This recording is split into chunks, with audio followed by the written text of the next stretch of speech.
Chers amis et les autres, bonjour. À l'heure où Tetris se met au zen et à la spiritualité, il est temps de se poser des questions. Est-ce qu'avec l'âge, votre petite troupe rapiécée d'histrions préférés ressent, comme tous ses congénères humains, l'appel d'une voix supérieure qu'elle masque derrière une bonne mesure de cynisme et de grossièreté éparses? Ou bien est-ce que c'est juste parce qu'il fallait bien qu'on dise du mal de quelque chose, parce qu'une émission sans thème, c'est juste trop avant-gardiste pour nous? Je penche pour la seconde alternative, moi aussi, bizarrement. Pour vous, j'ai donc tourné mon œil intérieur vers le vide qui emplit l'espace entre mes deux oreilles et vous en ramène rien. Non, vraiment rien.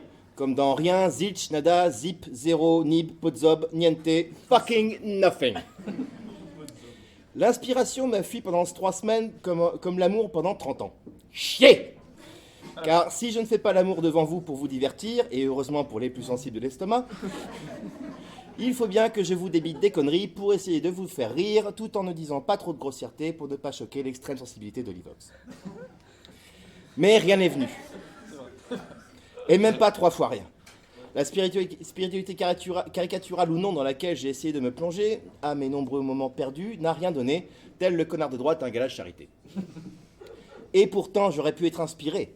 Je me targue dans l'intimité de mon fort intérieur d'être quelqu'un de plutôt spirituel, et pas que dans le sens où je vais parfois faire une vanne plus ou moins au bon moment, et plus ou moins au bon endroit, quand mes neurones sont à peu près fonctionnels, ce qui sont 3 fois, hélas, de moins en moins au fil des ans.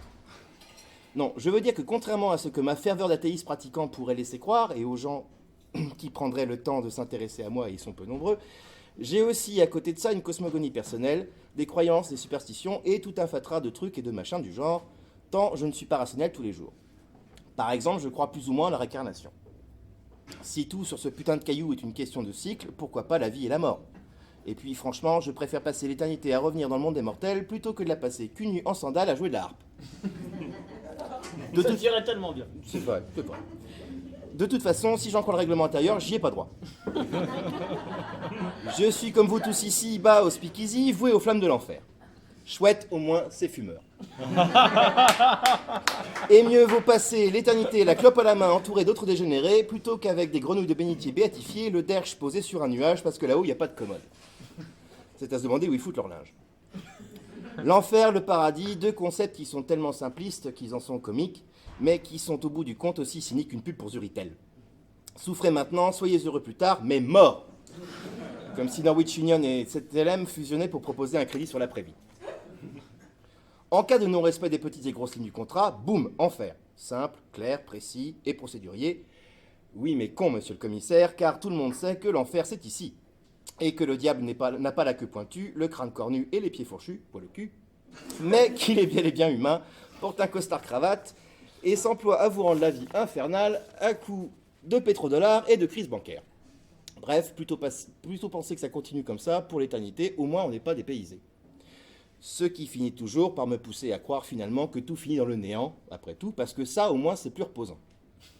Et puis, s'il y a ici-bas des gens avec qui l'idée de passer l'éternité encore et encore ne me déplaît pas trop, et j'en vois pas mal ici, il est en revanche un bon paquet de connards comme Christine Boutin et mon voisin du dessus que j'ai pas envie de retrouver au cours des siècles. L'éternité étant très longue vers la fin, je préférais m'abstenir. Donc, néant, fondu au noir et basta. Enfin, au noir. Le néant n'étant par définition rien, il ne saurait être blanc ou noir, ni même gris. Contrairement à la porte qui, comme l'a souligné si bien des proches, doit être ouverte ou bleue.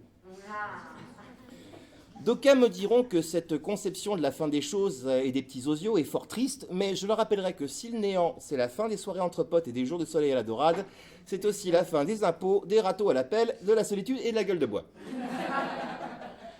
Dans le néant, pas de Marine, pas de Nicolas, pas de Nabila, le pied. Et en plus, même pas besoin d'en être content. Que demande le peuple? Et c'est sûrement ce néant tout autant primordial que final qui m'a accompagné tout le long de ces longues semaines à me presser le chou, parce que j'aime pas le citron, pour essayer de trouver un truc à me dire sur le thème de karma dire la dada, qui est pas facile à dire d'ailleurs. Peut-être que cette angoissante quête de la connerie à dire reflète celle de l'homme occupé à courir derrière ses bas morceaux et ses hautes aspirations pour finir par trébucher dans le rien pour y nager la brasse coulée. De toute façon, ce qu'il y a de bien avec la spiritualité, c'est que c'est comme Liliane Bettencourt et les électeurs morts façon Tibéri, on peut lui faire dire ce qu'on veut. Et en plus, elle aussi, si on n'a pas plus d'âme que de morale, on peut en tirer du pognon. J'en veux pour preuve la sinistre oseille des marchands de Dieu et de réponses existentielles qui, au fil des siècles, ont bâti des cathédrales pour maintenant construire des centres pour la scientologie. Ce siècle semble avoir démarré dans un climat de troubles spirituels et théologiques, au point que les gens se tapent de plus en plus allègrement sur la gueule pour ça. Ce à quoi je répondrais, la théologie et la philosophie des cons, parce qu'on n'est pas obligé d'avoir de preuves tangibles et rationnelles pour prouver qu'on a toujours raison. Et qui suis-je, moi, après tout, pour gâcher le plaisir des cons ? Chacun sa foi, et les moutons de Panurge seront bien gardés. Je pense que ce que j'ai à en dire finalement, c'est que je m'en torche allègrement. Chacun ses dieux, ses diables et ses étaux de conscience. C'est pas moi que ça regarde, tant qu'on vient pas me gonfler avec et qu'on fout la paix à mon monde intérieur, où il se passe et existe bien des choses qui ne vous regardent pas. Comme disait feu monsieur mon père, la vertu qui fait du tapage n'est déjà plus de la vertu. Il en va de même pour la spiritualité. Quand elle fait le trottoir, elle perd de sa superbe. Namasté. Bravo.